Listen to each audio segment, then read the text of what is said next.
শর্টে বলছি, যাদের যাদের প্র্যাকটিস থাকবে লাস্টে গিয়ে বলবো। আচ্ছা, মেনলি অ্যান্টিকোয়াগুলেশনের লার্নিং অবজেক্টিভস হচ্ছে মেজর অ্যান্টিকোয়াগুলেশন গাইডলাইন্স কি কি আছে, অ্যান্টিকোয়াগুলেশন কোন কোন টাইমে ইউজ করা হয়, কোন কোন টাইমে ইউজ করা হয় না, আর রিসেন্টলি কিছু এট্রিয়াল ফিব্রিলেশন আর ভেনাস থ্রম্বোএম্বোলিজম ম্যানেজমেন্টে চেঞ্জেস এসেছে গাইডলাইন্স, সেগুলো আমি ডিসকাস করবো। ও অ্যান্টিপ্লেটলেটটা আমি বলছি না, ওটা স্কিপ করে যাচ্ছি, যদি পরে টাইম পাই আমি সেটা বলে দেবো। আমি অ্যান্টিকোয়াগুলেশন নিয়ে স্টার্ট করছি। আমাদের হাতে অ্যান্টিকোয়াগুলেন্টস কয়েকটা, যেগুলো হচ্ছে আমাদের পুরোনো ওয়ারফেরিন, তারপরে রিসেন্ট যেগুলো এসছে ডিরেক্ট থ্রম্বিন ইনহিবিটর ডাবিগাট্রান, আর ফ্যাক্টর 10 ইনহিবিটর জাকিক্সাবান, রিভারক্সাবান, ইরক্সাবান। যদিও ইরক্সাবানটা আমাদের এখানে খুব একটা ইউজ হয় না, আই থিঙ্ক অ্যাভেলেবলও নয়। Indications more or less overall indications for oral anticoagulants হচ্ছে atrial fibrillation আর venous thromboembolism। এতে ড্রাগসও ইউজ হচ্ছে, ওয়ারফেরিনও ইউজ হচ্ছে, কিন্তু কিছু কিছু জায়গায় যেটা হচ্ছে যে ড্রাগস ইউজ করা যাবে না, অনলি ওয়ারফেরিন ইউজ করা যাবে। সেটা হলো mechanical heart ভালভস, antiphospholipid syndrome, rheumatic heart disease. এই ক্ষেত্রে ড্রাগস আর নট ইন্ডিকেটেড বা কন্ট্রাইন্ডিকেটেড। আমরা এবার যেটা দেখতে যাব হচ্ছে যে evolution of the integrated care approaches in atrial fibrillation. তো কিভাবে মানে কেয়ার গাইডলাইন্স গুলো কিভাবে ইভলভ হয়েছে। 2020 সালে ইএসসি গাইডলাইন্স বলেছে যে avoid stroke, better symptom management, cardiovascular and other comorbidities. এখানে কিন্তু খুব স্ট্রোকটা অ্যাভয়েড করার জন্য থ্রম্বোএম্বোলিজম মানে এট্রিয়াল ফিব্রিলেশনে আমরা অ্যান্টিকোয়াগুলেশন ইউজেজ বলেছে, কিন্তু এএফ কেয়ার গাইডলাইন যেটা 2024 সালে, সেখানে comorbidity, risk factor, symptom and rate and rhythm control এগুলো নিয়ে বেশি এমফাসাইজ করেছে। আমরা ডিটেইলসে এটা আসছি।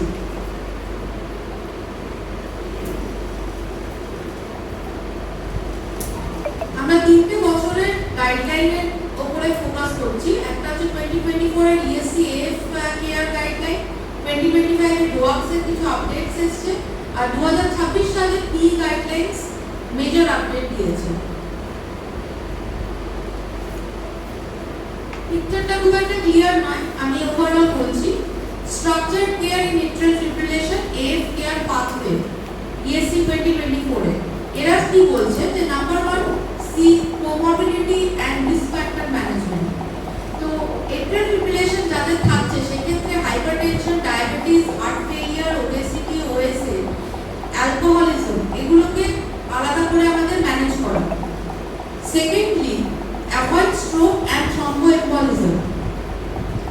কিভাবে রিস্ক অফ থ্রম্বোএম্বোলিজম যাদের থাকছে তাদের ক্ষেত্রে oral anticoagulation class 1 indication start করার জন্য। সেকেন্ডলি যেটা আরেকটা মেজর আপডেট, চ্যাডওয়ার্ড স্কোর।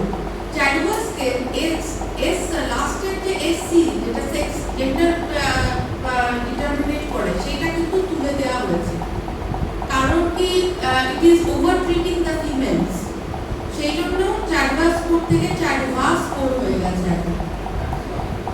নেক্সট হচ্ছে চয়েস অফ অ্যান্টিকোয়াগুলেশন। তো কোথায় কি দেওয়া হবে, যে ওয়ারফেরিন কোথায় দেওয়া হবে, ড্রাগ দেওয়া হবে, কতক্ষণে দেওয়া হবে, সেই জিনিসগুলো নিয়ে এখানে কথা বলা হয়েছে। থার্ড হচ্ছে assessment of the bleeding risk. এখানে আমার ক্লাস 1 ইন্ডিকেশন যে ব্লিডিং রিস্ক ম্যানেজ করে অনেক সময় আমরা হ্যাসলেট স্কোর ইউজ করে দেখি যে ব্লিডিং রিস্ক বেশি আছে, তো আমরা অ্যান্টিকোয়াগুলেশন করছি, ওরা এটাকে বারণ করছে। এটাতে আমি আবার করে পরের দিকে আমি ডিটেইলসে বলছি। ওভারঅল এখন একটা কেয়ার রিস্কের এটা বলে যাচ্ছি। আর for reduce symptoms by rate and rhythm control.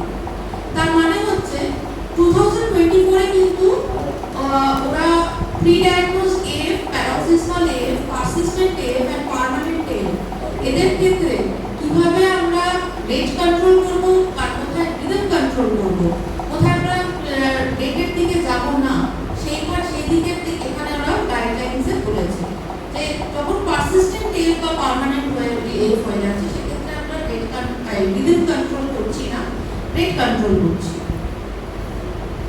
And lastly, evaluation and dynamic reassessment. মানে regular re-evaluation 6 months after presentation, এটা আমরা কন্টিনিউয়াস করছি। দোয়াকে কন্টিনিউয়েশন, দোয়া কন্টিনিউ করব কি করব না, কতটা দেব, ব্লিডিং রিস্ক কতটা আছে, এগুলো আমরা পারসিস্টেন্টলি তারপরে রিঅ্যাসেস করছি। তো ট্রানজিশন অফ টু দ্য চাডোয়া স্কোর, এখানে হচ্ছে স্কোর যদি আমার 2 বা তার বেশি থাকে, oral anticoagulation is strongly recommended, class 1 recommendation. Score যদি 1 থাকে তাহলে ইট শুড বি কনসিডার, যে কারণে এটা ক্লাস 2A ইন্ডিকেশন। আর স্কোর যদি 0 থাকে তাহলে ইট ইজ নট রেকমেন্ডেড। যেটা আমি বললাম যে কোথায় কোথায় ড্রাগ দেওয়া হবে আর কোথায় কোথায় ডিকে দেওয়া হচ্ছে, মানে ওয়ারফারিন। তো স্ট্রিক্ট আন্ডারডোজিং এর একটা ওয়ার্নিং ইস্যু করেছে ESC, that is warning against of level drug dose রিডাকশনস, যেটা আমরা অনেক সময় উইদাউট ইন্ডিকেশন ব্লিডিং রিস্কের জন্য ভেবে পড়ে থাকি। সেখানে কিন্তু dose reduction should only occur if patient explicitly meets the manufacturer's pre-specified criteria, মানে যেটা আমাদের ওই এবিস মানে age, body weight and pregnant clearance in case of Apixaban. আর যদি স্টেবল, অনেক সময় পেশেন্ট ওয়ারফারিনে থাকে, বিকজ আমাদের দেশে অনেকেই অ্যান্টিকোয়াগুলেন্টস ড্রাগস অ্যাফোর্ড করতে পারে না। ইউজুয়ালি যেটা রুরাল এরিয়াতেও আমরা দেখে থাকি, it is explicitly recommended not to routinely switch patients to a drug if they are already well established on warfarin and has a high time in therapeutic range unless they hit age more than equal to 75 or face new polypharmacy risk. যে কারণে আমরা অনেক সময় warfarin থেকে ড্রাগে যাওয়ার ইচ্ছে হয়, কারণ অবভিয়াসলি মনিটরিং সুবিধে সেফার, কিন্তু গাইডলাইন্স বলছে যে করা দরকার নেই ইফ এই এজ বেশি না থাকে আর পলিফার্মাসি রিস্ক যদি না থাকে। এটা একটা আমি দেখলাম যে subclinical and device detected AF, যেটা আমাদের এখানে কিন্তু অনেক সময় দেখতে থাকি।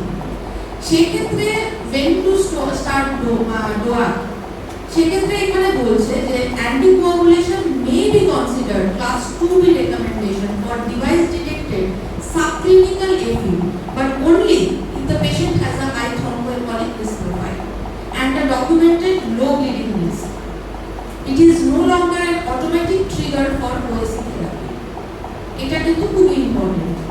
সে একটা ওরা যে মানে পিকচারাইজ করে দিয়েছে যে 6 minutes to 5.5 hours এর যদি হয় তাহলে AF এর ডেভেলপমেন্টের জন্য অবজার্ভ করতে, more than 5.5 hours যদি হয় তাহলে any other risk, any other indication of OAC আছে কিনা, changes in Chadwick's over time আছে কিনা, এইভাবে দেখে স্টার্ট করতে। তো আমরা ECG তে যদি ডকুমেন্টেড হয় সেটা আলাদা ব্যাপার, বাট যদি সাবক্লিনিক্যাল AFib হয় সেক্ষেত্রে ওরা বার্ডেন দেখে, ব্লিডিং রিস্ক দেখে and thromboembolic risk profile দেখে স্টার্ট করতে বলছে।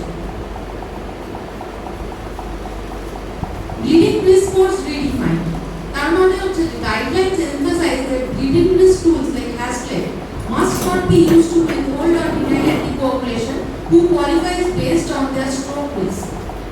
এটার কারণ একটাই হচ্ছে ইনস্ট্যান্ট ব্লিডিং রিস্ক, যেটা ওরা বলছে যে should only be used to identify, monitor and modify reversible bleeding risk factors যেমন uncontrolled hypertension বা concurrent NSAIDs।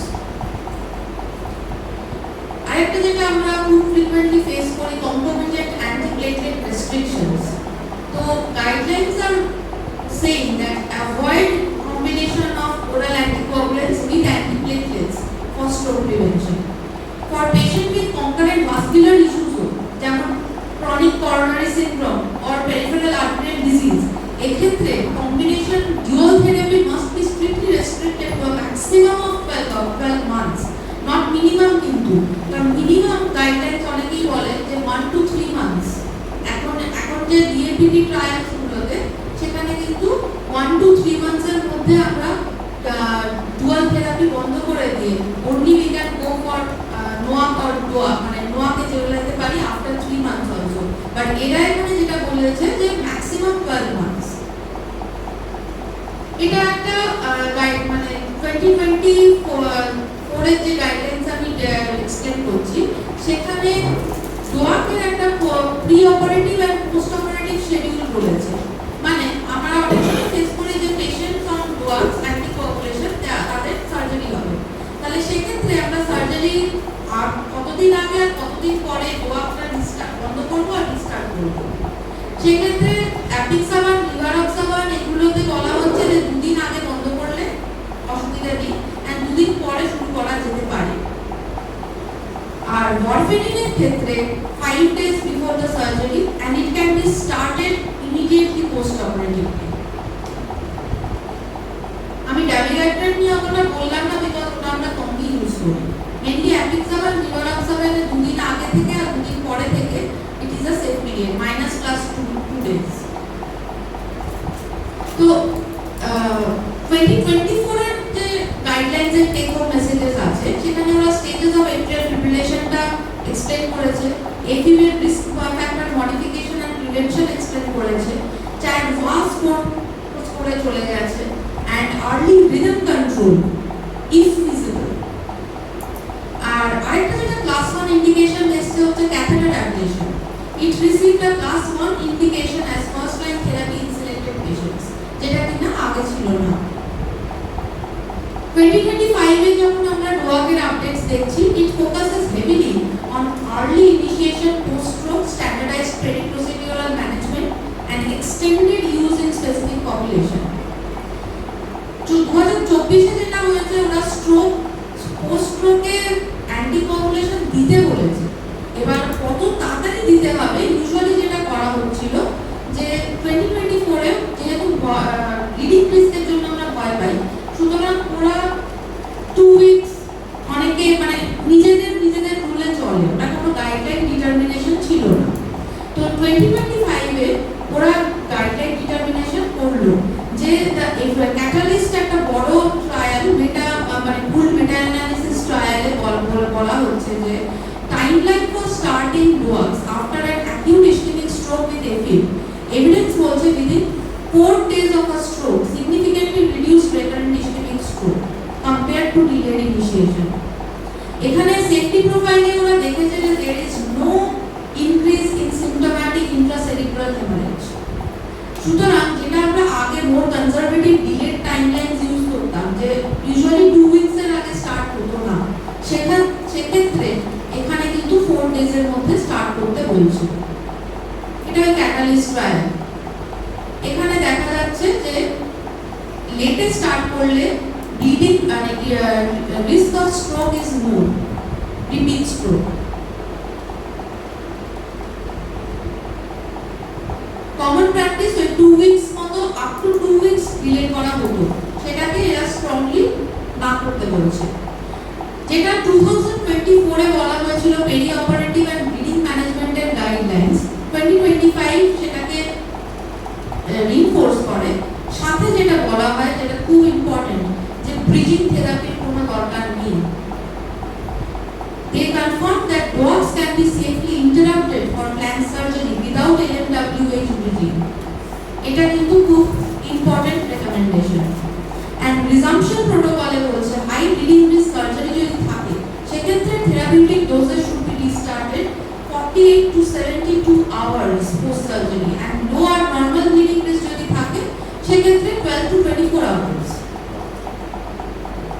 আর স্পেসিফিক রিভার্সাল এজেন্টস আমাদের ইউজ করা যেতে পারে লাইক অ্যাডনেক্সামেট অ্যালফা, অ্যাপিক্সাবান আর লিভারক্সাবানের জন্য, রিটারোক্সিজুমাব ডাবিগাইট্রানের জন্য।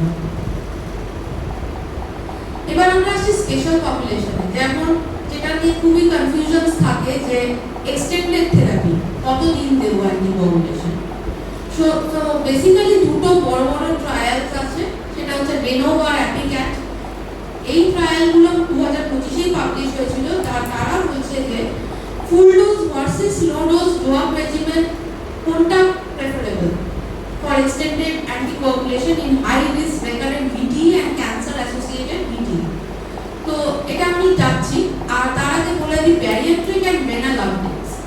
ব্যারিয়াট্রিকে বলছে যে দেয়ার ইজ স্ট্রিক্ট গাইডলাইন, যদিও আমাদের এখানে হয় না। ব্যারিয়াট্রিক সার্জারিতে ফার্স্ট 4 উইকস ডোয়াক ইউজ করা যাবে না বিকজ অফ অ্যাবজর্পশন কনসার্নস। আর রেনাল ইম্পেয়ারমেন্টে তো আমাদের আছে ক্রিয়েটিন ক্লিয়ারেন্সের after 30 ml per minute there is a strict monitoring protocol, আর less than 50 তে তো ইউজুয়ালি স্টার্ট করা হয় না। তাহলে রিডিউস ডোজ ডোয়াক এক্সটেন্ডেড ভিটি প্রিভেনশনে আমরা ইউজ করব কি করব, যেটা বলা হচ্ছে যে গাইডলাইন্স আর এটা হচ্ছে আনপ্রোভোকড ভিটি তে মেইনলি গাইডলাইন দেওয়া আছে, নট ফর প্রোভোকড ভিটি। সেক্ষেত্রে বলছে অ্যাপিক্সাবান 5 মিলিগ্রাম বিডি থেকে 2.5 মিলিগ্রাম বিডি আর রিভারক্সাবান 20 জায়গায় 10 কোডিং। রেনফ ট্রায়াল আর অ্যাপিগান ট্রায়াল বলছে low dose did not meet criteria for non-inferiority, মানে they are not non-inferior, they are okay, আমি ইউজ করতে পারি। অ্যাপিগানও ক্যান্সারের পেশেন্টসদের মধ্যে দেখা হয়েছে, সেখানেও সেম জিনিস বলা হচ্ছে। আর এন্ডিউরিং রিস্ক ফ্যাক্টর ফর ভিটি কাদের কোনগুলো এন্ডিউরিং রিস্ক ফ্যাক্টর বলবো? Persistent immobility, obesity, BMI more than equal to 30, chronic inflammatory or autoimmune condition, CKD, eGFR less than 60, chronic lung disease, atherosclerotic cardiovascular disease and heart failure, এদের ক্ষেত্রে আমাদের কিন্তু anticoagulation লো ডোজে দিয়ে যেতে বলছে, কারণ এগুলো হচ্ছে এন্ডিউরিং রিস্ক ফ্যাক্টর যেগুলো আমরা কিন্তু চেঞ্জ করতে পারছি না। Patients in this study, যেটা আমরা আমি অতটা ডিটেইলসে স্টাডিটা বলছি না, enduring risk factor for VT has a high risk of recurrent VT at 1 year, 10% risk. And low dose apixaban is effective in preventing recurrent VT with a low risk of major bleeding.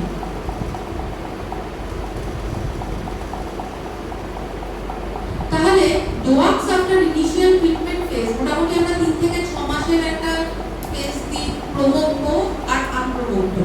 এবার প্রশ্ন থাকে যে তারপরে আমরা continue করবো কি করবো না।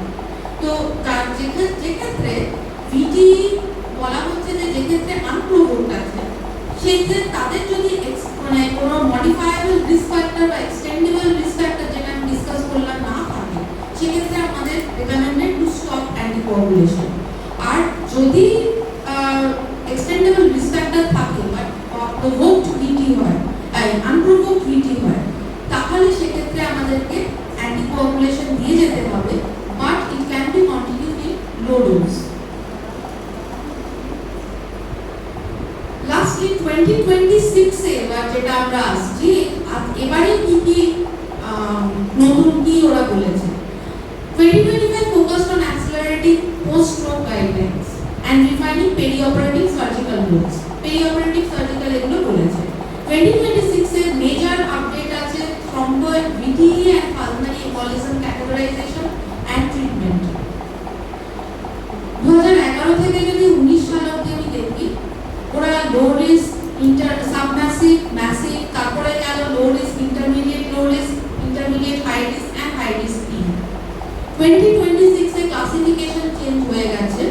সেক্ষেত্রে এখানে বলা হচ্ছে class A subclinical, class B symptomatic low severity, class C হচ্ছে symptomatic elevated severity, class D হচ্ছে ইনসিডিয়েন্ট কার্ডিওপালমোনারি ফেলিয়ার। খুব ইম্পর্টেন্ট পয়েন্ট, ক্লাস D তে কিন্তু পেশেন্ট তখনও নর্মোটেনসিভ আছে, and class E is cardiopulmonary failure.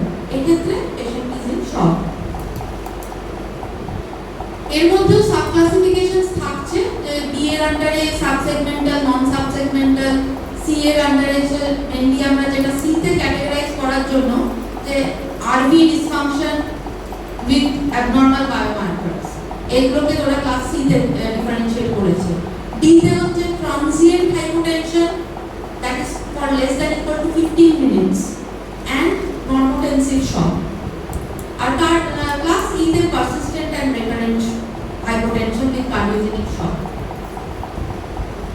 Major update যেটা এখানে বলা হচ্ছে, hospitalization is not required in category A. Treatment of anticoagulation should be started from the ER and patient should be sent home. এটা major update. Category এতে। B তেও কিন্তু ওরা বলছে যে হসপিটালাইজেশন লাগবে না। সি তে this is the first এতে যেখানে hospitalization is required to optimize the strategy, and আরেকটা major update, LMWH is recommended over UFH for initial parenteral therapy.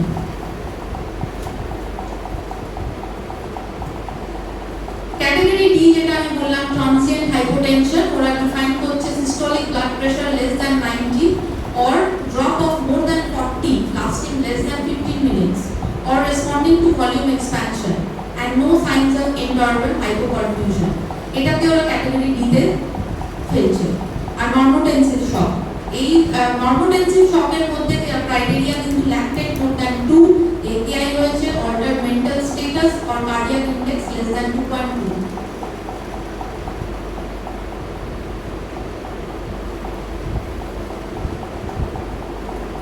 এবার এই ক্যাটাগরি এগুলোতে ক্লিনিক্যাল হওয়া সত্ত্বেও আমাদের ছোট বক্সে যেটা আমরা দেখছি যে কিছু সিভিয়ারিটি স্কোরসও ওরা ইউজ করেছে, যেগুলো হচ্ছে পেসি, সিম্পলিফাইড পেসি এন্ড এসটিআর স্কোর।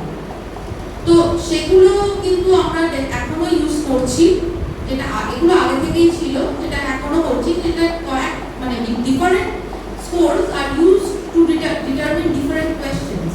পেসি কি অ্যানসার হচ্ছে যে how sick is the patient.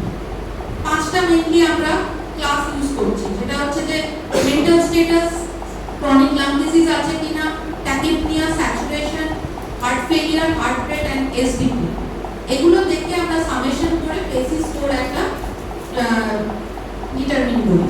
কিন্তু এতটা করার থেকে সিম্পলিফাইড পেসি স্কোর একটা হয়, যেখানে আমরা এই কটা ফ্যাক্টরস চেক করে 6টা আইটেম এক একটা পয়েন্ট এটাতে ডিটারমিন করছি যে patient is at low risk or high risk.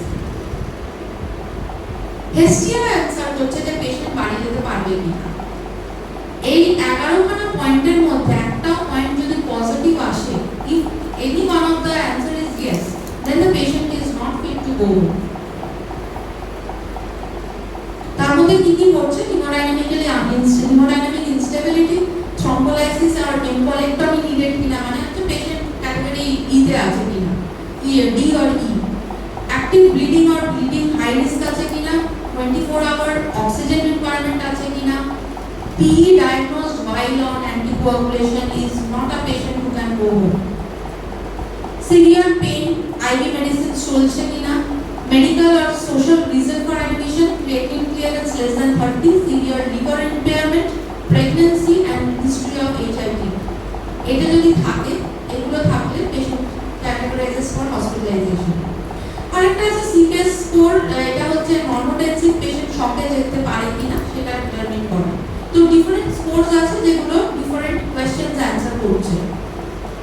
এটা একটা শর্টে বলা যে থেরাপিতে কি চেঞ্জেস হয়েছে। ইউজুয়ালি যেটা হচ্ছে মেইনলি এ আর B can go home. Second হচ্ছে যে তারপরে C1, C2, C3 এগুলোতে আমরা অ্যান্টিকোয়াগুলেশন অ্যাডমিনিস্টার করছি হসপিটালে, যেটা কিনা IV, LMWH, not UFH। Thirdly হচ্ছে যে 2A ক্লাসিফিকেশন মানে রেকমেন্ডেশন দেয়া আছে, সেটা systemic lysis, catheter directed thrombolysis, mechanical thrombectomy আর সার্জিক্যাল অ্যাপ্রোচ, এগুলো কিন্তু E1 এন্ড E2 তেই ফেভারেবল, স্পেশালি E1। E2 তে মেইনলি সিস্টেমিক লাইসিসই বলছে, সার্জারি কজেস হার্ট। এটা খুব একটা ক্লিয়ার নয়, কিন্তু ওই আমি যেটা বললাম সেটারই একটা ওভারভিউ এখানে দেওয়া আছে, initial assessment and management.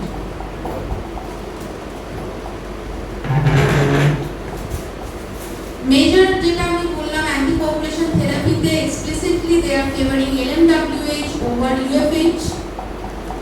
Special patient পপুলেশনে এক্সেপশন, সেটা হচ্ছে BPA দেওয়া হবে কোন কোন ক্ষেত্রে, যাদের অ্যাপলা সিনড্রোম বা CKD স্টেজ 2, 3 তেও কিন্তু ডোয়াক রেকমেন্ডেড।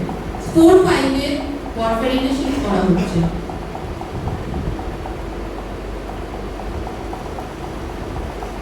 রিস্ক রেকারেন্স আমি যেটা আগে বললাম 3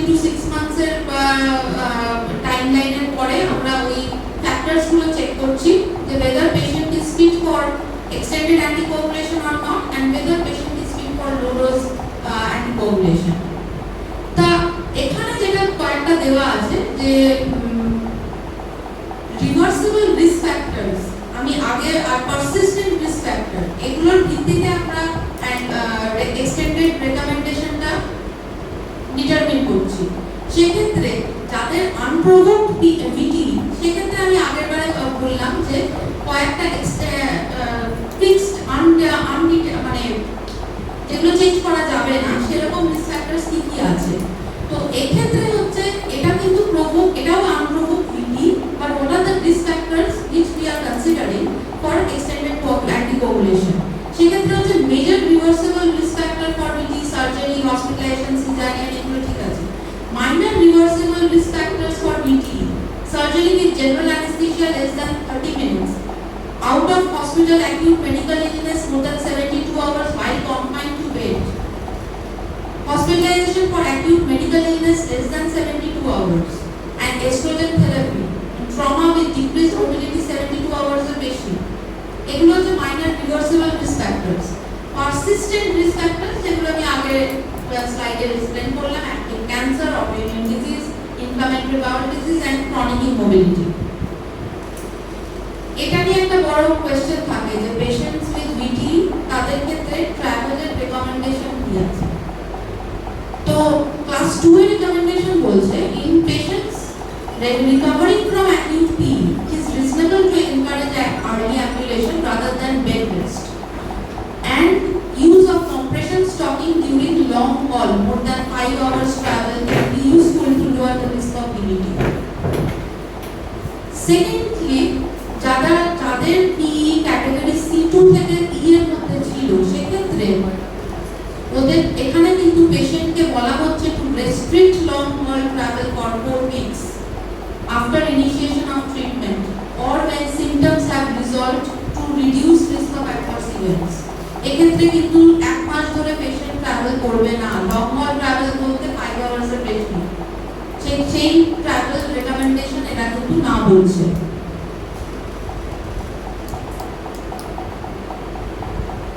আমরা এবার ডোজটা নিয়ে একবার দেখে নিই যে ভিটি এন্ড এপিভ এর মধ্যে আমাদের কিছু ডিফারেন্সেস আছে।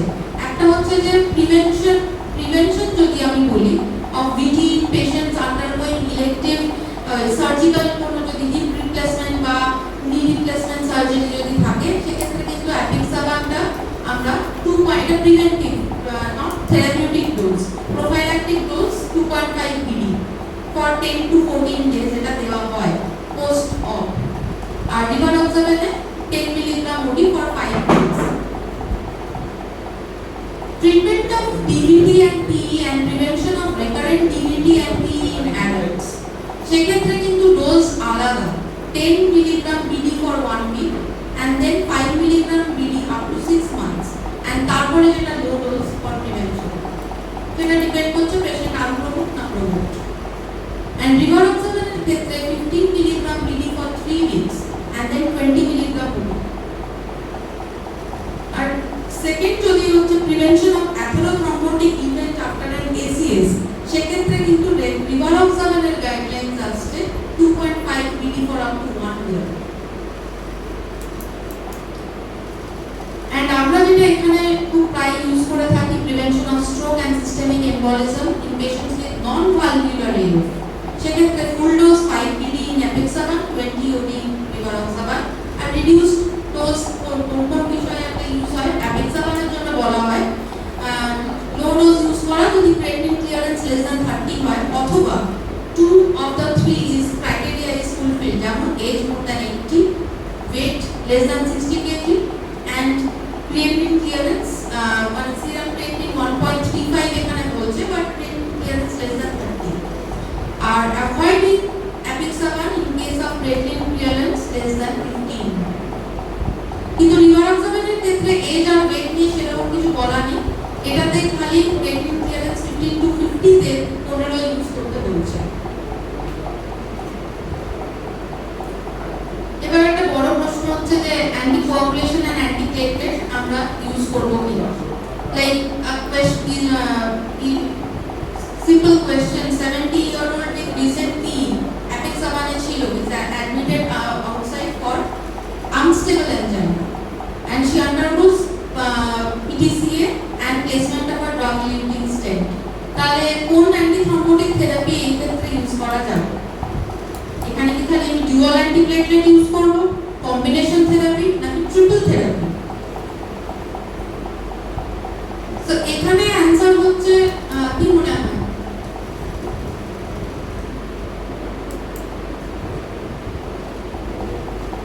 এখানে অ্যানসার হচ্ছে যে we will be using triple therapy.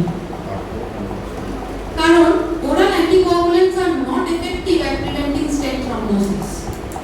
And combining anticoagulant and antiplatelet significantly raises the bleeding risk. But যেটা আমি আগে একবার টাচ করে গেছি টপিকটায়, যে triple therapy we are using in a very less and restricted time period. সেটা হচ্ছে যে ইউজুয়ালি যেটা বলা হয় 1 week to 1 month অথবা ম্যাক্সিমাম 3 months. And এক্ষেত্রে আমরা P2Y12 inhibitor কে clopidogrel প্রেফার করব rather than higher bleeding risk drugs like ticagrelor or prasugrel. And gastroprotection is indicated with PPI. আমরা অনেক সময় বলি যে গ্যাস্ট্রোপ্রোটেকশন PPI দিলে যেটা অ্যাবজর্পশনের ইস্যু হচ্ছে, সেটা কিন্তু এখানে আমরা রেকমেন্ড করছি না। এক্ষেত্রে আমরা PPI দেওয়াটাই রেকমেন্ড করছি। ইনিশিয়াল যাদের PCI এর ইন্ডিকেশন অফ OAC থাকছে, এটা একটা শর্টে বলা যে মোটামুটি ডে 0 থেকে 1 মান্থের মধ্যে আমরা ট্রিপল থেরাপি স্টার্ট করছি। দেন we are shifting to anticoagulant and clopidogrel, and ultimately we are going to anticoagulant plus aspirin, and only after 1 year maximum এটা 12 মাস ধরে ইউজ করব, and then we are going for only anticoagulation. যদি bleeding risk high হয় সেক্ষেত্রে 6 months to 1 year যেটা আমরা anticoagulant and ক্লপিডোগ্রেল থেকে shift করে অ্যাসপিরিনে যাচ্ছি, সেটা না করে আমরা অ্যান্টিকোয়াগুলেন্ট প্লাস ক্লপিডোগ্রেল থেকে ডাইরেক্ট 6 মাসে ডিএসকেলেট করে ওএসি তে চলে যাব। সেকেন্ড একটা সিনারিও হচ্ছে newly started anticoagulants in patients on chronic antiplatelet therapy. পেশেন্টের স্টেন্ট আগে 2 বছর আগে থেকে ছিল, পেশেন্ট স্টেবল একটা করোনারি ডিজিজ অন অ্যাসপিরিনে আছে, now newly diagnosed with FM. সেক্ষেত্রে আমাদের অ্যান্টিথ্রম্বোটিক রেজিমেন কি হবে? সেক্ষেত্রে আমরা ডিরেক্টলি প্রাইমারি প্রিভেনশন যদি হয় সেক্ষেত্রে stop antiplatelet and start DOAC. Secondary prevention of stable chronic coronary disease যদি হয়, we are again considering stopping antiplatelet and going to DOA. একটাই রেকমেন্ডেশন যেটা বলছে কম্বিনেশন থেরাপি, সেটা হচ্ছে within 1 year যদি পেশেন্টের ACS হয়ে থাকে, সিঙ্গেল অ্যান্টিপ্লেটলেট অ্যান্ড DOA। সেক্ষেত্রে আমরা সাধারণত এটাকে টেক হোম পয়েন্টস এটাই যে triple therapy is needed and DOA duration should be minimized to 1 to 4 weeks after a PCI or stent. Then de-escalate to combination therapy for up to 6 to 12 months and consider just anticoagulant monotherapy. এবার আমাদের আরেকটা scenario যেটা হচ্ছে যে patient অ্যান্টিকোয়াগুলেশনে ICH হলো, তো আমরা এবার রিস্টার্ট করব কিনা। তো 80-year-old atrial fibrillation apixaban আছে, চারবার স্কোর হচ্ছে 5, develops acute ICH, DOAC is withheld, and then she recovers with minimal neurologic deficit. 60 days হয়ে গেছে, তো apixaban স্টার্ট করব কি করব না। যেটা একটাই ট্রায়াল আছে এক্ষেত্রে, ওরা বলছে যে মোটামুটি এরা এনরোলমেন্ট এলিজিবিলিটি রেখেছে 14 days to 12 months after index ICH। হ্যাঁ এই যে 80-year-old atrial fibrillation এ আছে, atrial fibrillation ডায়াগনোজ ছিল, পেশেন্টের apixaban চলছিল, চারবার স্কোর হচ্ছে 5, এখন acute ICH ডেভেলপ করেছে, তো DOAC obviously withheld আছে। এবার রিস্টার্ট কখন করব? 60 days হয়ে গেছে, তো রিস্টার্ট করব কি করব না, এটা হচ্ছে কোশ্চেন। তো সেক্ষেত্রে প্রেস্টিজিয়েট ট্রায়াল এখানে এনরোলমেন্ট বলেছে যে 14 ডেজ থেকে 1 ইয়ারের মধ্যে এরা পেশেন্টকে এনরোল করেছে। এনরোল করে যেটা দেখা ফলো আপ করেছে আপ টু 36 মান্থস। সেখানে দেখা গেছে যে major ischaemic stroke, recurrent ICH, major bleeding, no ডোয়াকে কিন্তু ইসকেমিক স্ট্রোক 1:20, রেকারেন্ট আইসিএইচ কিন্তু কম, কিন্তু মেজর ব্লিডিংও বেশি, মানে মেজর ব্লিডিংও 5, মানে এটা এক্ষেত্রে যেটা যে কারণে ওরা বলছে যে consider alternative options like LA occlusion, but obviously এগুলো খুব difficult situation and we have to restart anticoagulation with great caution. এখানে কিছু করার নেই,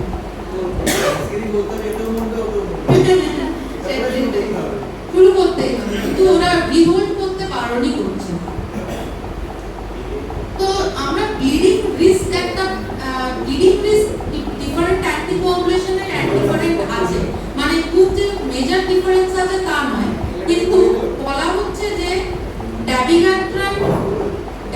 ডাবিগ্যাট্রানের ব্লিডিং রিস্ক কিন্তু বেশি দ্যান অ্যাপিক্সাবান এন্ড রিভারক্সাবান, মানে বিশেষ করে জিআই ব্লিডিংটা বেশি থাকছে রিস্ক।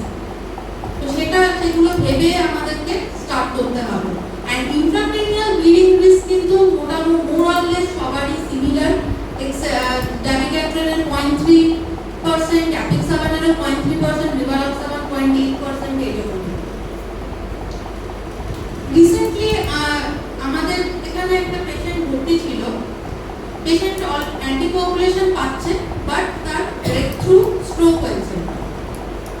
সেক্ষেত্রে তাহলে কি করা যাবে, কি হলো, তাদের ডোয়াক কাজ করলো না, নাকি তাহলে আমাদেরকে ক্লাস সুইচ করতে হবে, নাকি সেই ডোয়াকটাই আমরা আবার বাড়িয়ে দেবো? পেশেন্ট কিন্তু অ্যাপিক্সাবান 5 মিলিগ্রাম দিতেই পারছিল। তো সেক্ষেত্রে কি করা যায়, এটা নিয়ে গুহাসানও বেশ দুবিধায় পড়ে গেছিলেন। তো উনি বেসিক্যালি আমাকে এটা খুঁজতে বললেন, তো আমি এটা খুঁজে বের করলাম যে একটা স্টাডি আছে, সেটা হচ্ছে এরা বলছে কি করেছে যে বেসিক্যালি অ্যাপিক্সাবান কয়েকটা অপশন, অ্যাপিক্সাবানই কন্টিনিউ করো, ক্লাস সুইচিং করো, অথবা ওয়ারফেরিনে চলে যাও, এগুলো হচ্ছে আমাদের কাছে অপশন। তো স্টাডি কি বলছে যে switching the anticoagulant agent did not exceed the pre-specified non-inferiority margins compared with continuation of the same drug therapy for most clinically relevant 90-day outcome, মানে চেঞ্জ করে কোনো লাভ নেই। যদি না পেশেন্টের decision two and switch anticoagulant may be justified by patient preference, drug interaction or specific contraindication। হ্যাঁ, না হলে আমাদেরকে না হলে রেকমেন্ডেশন বলছে যে you have no other option but to continue with the same anticoagulant। সেক্ষেত্রে কোনো ক্লিনিক্যালি সিগনিফিক্যান্ট অ্যাডভান্টেজ পাওয়া যায়নি ইন ব্রেকথ্রু ইসকেমিক স্ট্রোক। এবার হচ্ছে যে একটা বিগ কোয়েশ্চেন যে অ্যান্টিকোয়াগুলেশন তাহলে কি আমরা ইনডেফিনিটলি ইউজ করব যাদের ভিটিই নয়?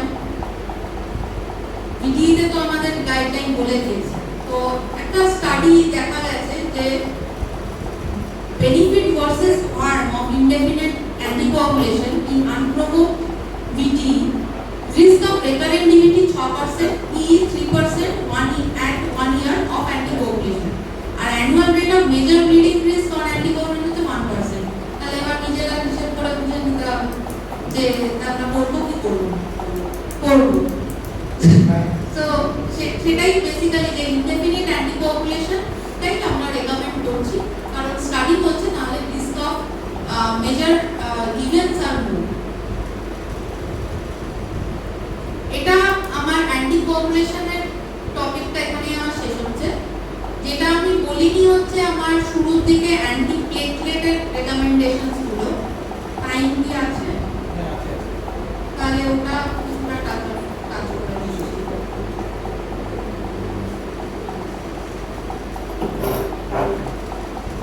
অ্যান্টিপ্লেটলেট মেডিকেশনস এর মধ্যে আমাদের পড়ছে অ্যাসপিরিন আর P2Y12 রিসেপ্টর ইনহিবিটরস, ক্লোপিডোগ্রাল প্লেস করবেন। তো এখানে SABT মানে এটা মেইনলি আমরা অ্যান্টিপ্লেটলেট রেকমেন্ডেশন নিয়ে এখন ডিসকাস করছি।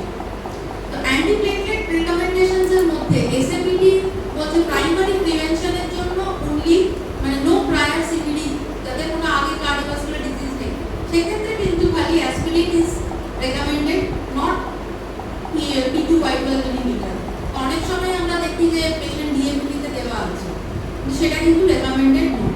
পেশেন্টের যদি স্টেবল অর ক্রনিক সিপিডি থাকে বা secondary prevention of ischemic stroke or TIA and peripheral arterial disease থাকে, সেক্ষেত্রে we can use either of the two, aspirin or P2 white blood inhibitor, but only a single antiplatelet is recommended, দুটো নয়।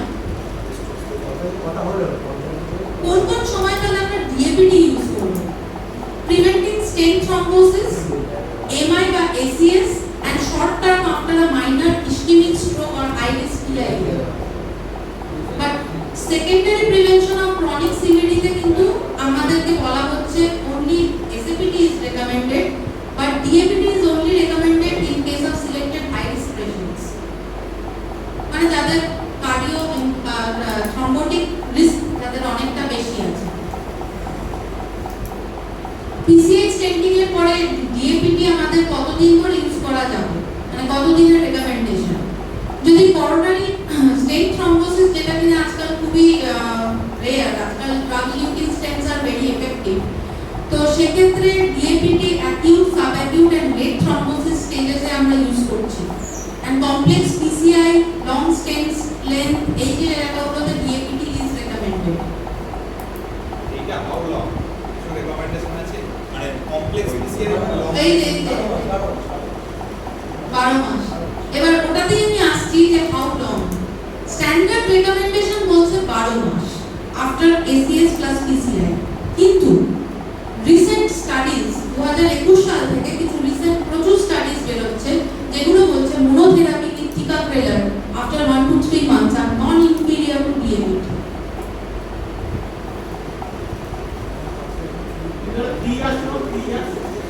কি 3 বছর? 3 বছর মানে DAPD বলছো? 3 বছর তো কোথাও না, 1 বছরে এখানে লং স্টেন থাকে আছে। হ্যাঁ, সেটা DAPD এই যে এখানে যেটা লেখা আছে DAPD therapy after PCI stent, risk factor for thrombosis যদি কমপ্লেক্স PCI হয়, সেক্ষেত্রে কিন্তু DAPD is recommended. Long stent strength, multiple stents আছে, সেক্ষেত্রে DAPD is recommended for a longer duration. কিন্তু কতটা ডিউরেশন? সেখানে সেই ডিউরেশনটা কিন্তু বলেছে ম্যাক্সিমাম আপ টু 30 মান্থস। তার বেশি দেয়া যাবে না, কাউকে no indefinite DAPD, no indefinite. সেখানেও সেক্ষেত্রেও এখানে স্ট্যান্ডার্ড রেকমেন্ডেশন 12 মাসের বলা আছে। এবার কয়েকটা ট্রায়ালস যেগুলো দেওয়া আছে যে dual antitherapy, antiplatelet therapy after PCI and high bleeding risk, যারা ব্লিডিং রিস্ক হাই আছে সেক্ষেত্রে কিন্তু DAPD only for 1 month up to 1 month ওরা করছে। এটা কিন্তু NJM এর বড় ট্রায়াল। এবার কয়েকটা ওভারঅল প্রচুর ট্রায়ালস আমি যেরকম বললাম, global leaders trial, stop DAPD, smart trials, প্রচুর ট্রায়ালস বিভিন্নভাবে ইউজ করা হয়েছে 1 মান্থে আপ টু 3 মান্থসে।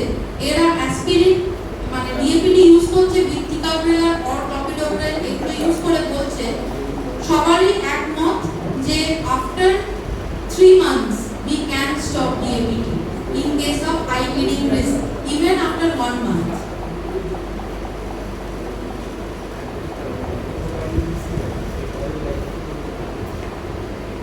তো এটাই, আর আফটার 1 ইয়ার এ only অ্যাসপিরিনে থাকতে পারে patient.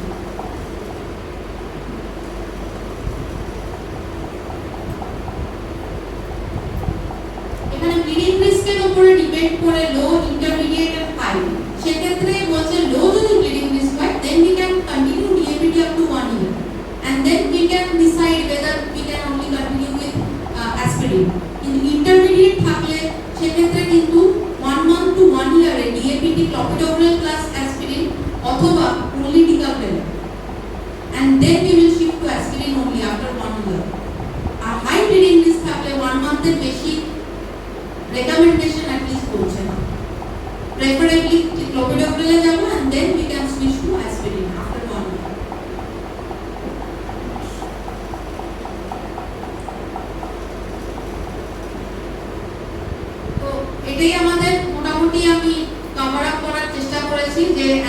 Platelet and anticoagulation basic questions কোনগুলোতে আছে যে কতদিন কোন সময় কোনটা, অ্যান্টিকোয়াগুলেশনের ডিফারেন্সেস আর ডিফারেন্ট অ্যান্টিকোয়াগুলেশন কোন কোন সময় কি আছে, যদি কারোর কোনো প্রশ্ন থাকে করতে পারে।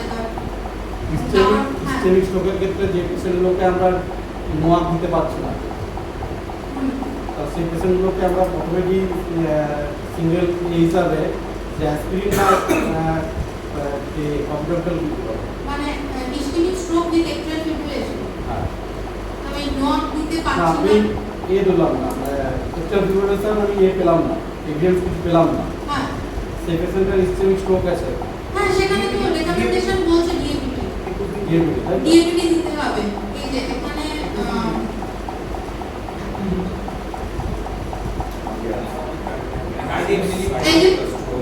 এসএপিটি না initially SAPT secondary prevention of ischemic stroke and TIA recommendation বলছে we can go for a SAPT either we can use aspirin or a P2Y12 inhibitor মানে কোন স্পেসিফিক না যে এটা আমি এসএপিটি ইউজ করব না অ্যাসপিরিন ইউজ করব না, না না সেটা বলছে না। we can use either of them। TI এবারে ডুয়াল ইনহিবিটর দিতে পারবো 21 দিন যে দেয়ার ব্যাপারটা স্টাডিজ এখন বলছে যে we can go for SAPT মানে আমি ওই এখানে আমি ইনক্লুড করিনি স্টাডি, কিন্তু স্টাডিজ এখন বলছে যে we can only go for a SAPT DAPT is not mandatory। যাদের যদি কোনো high and thrombotic tissues risk থাকে সেক্ষেত্রেই খালি আমরা দেবো, যেমন previous history of any DVT কোনো প্রভোকড স্ট্রোক সেক্ষেত্রে খালি ডিএপিটির কথা বলছে, আর তার সাথে অ্যান্টিকোয়াগুলেশন আমাদের রেকমেন্ডেড থাকবে। কিন্তু এসএপিটির থেকে ডিএপিটি ইজ মোর এফেক্টিভ। এটা আগে যেটা ছিল এটা গাইডলাইন কিন্তু চেঞ্জ হয়ে গেছে। না small lacunar stroke atherosclerotic stroke বলে ভাবছি, তাহলে সেক্ষেত্রে তো একটা আছে যে এখানে সিনিয়র ডিএবিটি টিআই বলছে অ্যাথেরোস্ক্লেরোটিক স্ট্রোক ল্যাকুনার স্ট্রোক, তাহলে সেক্ষেত্রে ডিএবিটি লাগবে। অ্যাথেরোস্ক্লেরোটিক স্ট্রোকেও কিন্তু এরা এসএপিটি বলছে। এই মানে এখানে কিন্তু তোমার ইসকেমিক স্ট্রোক মানে তো তোমার অ্যাথেরোস্ক্লেরোটিক স্ট্রোকই হচ্ছে, সেক্ষেত্রে কিন্তু ওরা এসএপিটি বলছে। ইসকেমিক স্ট্রোকের পোস্ট প্রাইমারি আছে, পোস্ট 1 থেকে পোস্ট 4 পর্যন্ত। এর মধ্যে পোস্ট 1 যেটা সেটাই হচ্ছে অ্যাথেরোস্ক্লেরোটিক স্ট্রোক, পোস্ট 2 হচ্ছে এম্বোলিক স্ট্রোক। তো যদি অল পোস্ট 1 স্ট্রোক সবাইকে ডিএপিটি দিতে হবে এটা মানে ডিরেক্ট কোনো বলা নেই, এটা depends on the size of stroke, location of stroke. তবে অন্য আরেকটা স্টাডিতে বলা আছে যে এবিসিডি 2 স্কোর মোর দেন 3 যদি থাকে তাহলে 21 ডেজ ডিএপিটি দিতে হবে এমটিআইএস। ওই যে হাই রিস্ক অফ থ্রম্বোসিস তাদের আছে। কিন্তু যাদের হয়ে গিয়েছে তাদের ক্ষেত্রে ডিএপিটা মানে ডাইরেক্ট লেখা নেই বলে। সেক্ষেত্রে ওটা আগে রেকমেন্ডেশন ছিল কিন্তু এখন সেটা উঠে গেছে, যেটা যেরকম এখন ওই ডিএপিটি মানে ডিএপিটি কতদিন চলবে আপনার পিসিআই যেরকম রেকমেন্ডেশন চেঞ্জ হচ্ছে, কিন্তু আমরা তো ইউজুয়ালি 1 ইয়ারই দেওয়ার চেষ্টা করি, কিন্তু এখন যেরকম 1 to 3 মান্থস বলছে সেরকমই এটাও ডিএপিটিটা কিন্তু চেঞ্জ হয়ে গেছে আফটার স্কুল। এখন স্টপ ডিএপিটি 2 ট্রায়াল, অপটি ডুয়াল ট্রায়াল, হ্যাঁ আরো 3-4 ট্রায়াল আছে, Exactly. পেগাসাস ট্রায়াল আছে, পুরোতে হচ্ছে বলে যে মানে লিফ ডিএপিটি রেকমেন্ডেড করে শুধুমাত্র এই more than 60 centimetre 60 millimetre segment stenting, bifurcation stenting with neocarina formation যদি থাকে, ওভারল্যাপিং স্টেন্ট থাকে, এই ক্ষেত্রে হচ্ছে 30 মান্থস অবধি দেওয়া রেকমেন্ডেশন করেছে। এটা আমি দেখছি না হ্যাঁ তিনটে ইন্ডিকেশন 30 মান্থসটা আমি দেখি 30 মান্থস ওটা আমি ক্লিয়ার দিলাম, ক্লিয়ারটা আগে ছিল এখন 30 মান্থস ওই মানে 36 তো 3 আছে এটা কি ঠিক আছে। আর কোনো প্রশ্ন নিশ্চয়ই নেই। আরেকটা যে স্টেরিং